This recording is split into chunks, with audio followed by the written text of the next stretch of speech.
In another post, I talked about brain fog, and it's real because there is evidence of brain damage. In a far earlier post, I talked about the fact that when they sliced up dead brains of people who had COVID, they found spike proteins in the brain tissue. So when you have brain tissue that's infected with protein that doesn't belong there, the body mounts an immune response.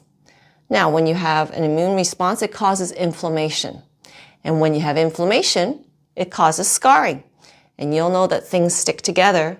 And in the case of the brain, the cells inside the brain stick together, which causes a problem with the ability for the cells to talk to each other. The other form of damage is vascular damage, which most of you understand from the heart, which when you have a lot of inflammation in the brain, in the vasculature, it can cause narrowing to a point where it loses oxygen, and you can call that a mini stroke. And last but not least, when you have these mini strokes and inflammation in an area like a hypothalamus, it impacts their hormones to secrete to wake up the adrenal gland, which makes a hormone called cortisol. It is your fight or flight or turbo booster energy hormone.